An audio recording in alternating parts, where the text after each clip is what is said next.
PCS in short programme में एक बार फिर से आपका स्वागत है। आज का विषय है, क्या है 3 चरणीय परमाणु कार्यक्रम। सबसे पहले जानते हैं ये चर्चा में क्यों है। हाल ही में तमिलनाडु के कलपक्कम में पहले स्वदेशी फास्ट ब्रीडर रिएक्टर यानी FBR में कोलोडिंग की शुरुआत की गई है। इसी के साथ भारत ने 3 चरणीय परमाणु कार्यक्रम के दूसरे चरण में प्रवेश किया। चलिए अब जानते हैं 3 चरणीय परमाणु कार्यक्रम के बारे में। भारत में 3 चरणीय परमाणु कार्यक्रम की योजना स्वर्गीय होमी जहांगीर भाभा द्वारा डिजाइन की गई थी, जिन्हें भारत की परमाणु ऊर्जा विकास के जनक के रूप में जाना जाता है। इस कार्यक्रम का लक्ष्य भारत के विशाल थोरियम भंडार का इस्तेमाल करना और परमाणु ऊर्जा उत्पादन में आत्मनिर्भर बनना था। दरअसल भारत के पास देशी यूरेनियम संसाधन बहुत कम है, लेकिन थोरियम प्रचुर मात्रा में है। भारत ने थोरियम का उपयोग करने के लिए 3 चरणीय परमाणु कार्यक्रम की योजना बनाई है। गौरतलब है कि भारत दुनिया का तीसरा सबसे बड़ा थोरियम भंडार वाला देश है। हालांकि थोरियम का उपयोग प्राकृतिक अवस्था में ईंधन के रूप में नहीं किया जा सकता है। इसका अर्थ ये हुआ कि यह परमाणु श्रृंखला प्रतिक्रिया को बनाए नहीं रख सकता है और अपने आप ऊर्जा का उत्पादन नहीं कर सकता है।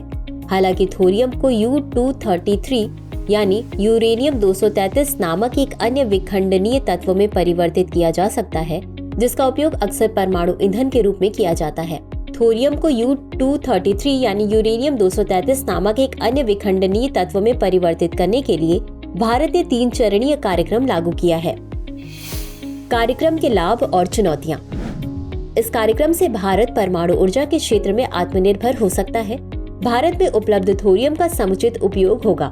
कार्यक्रम पूरा होने के बाद भी रखरखाव, दुर्घटना की रोकथाम और परमाणु अपशिष्ट निपटान में चुनौतियां बनी रहेंगी। हालांकि तकनीकी नवाचार से इन चुनौतियों को काफी कम किया जा सकता है।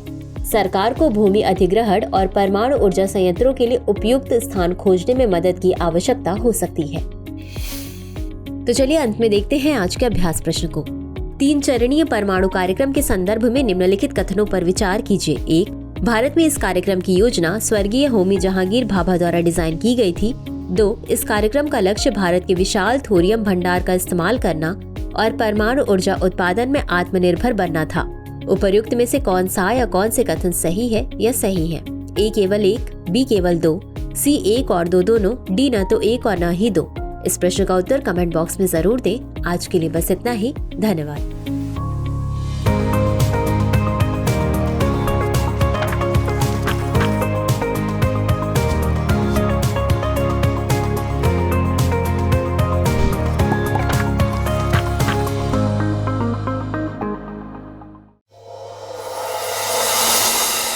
डियर व्यूअर्स, अपने एग्जाम की तैयारी को और बेहतर करने के लिए हमारे चैनल को लाइक, शेयर और सब्सक्राइब करना न भूलें।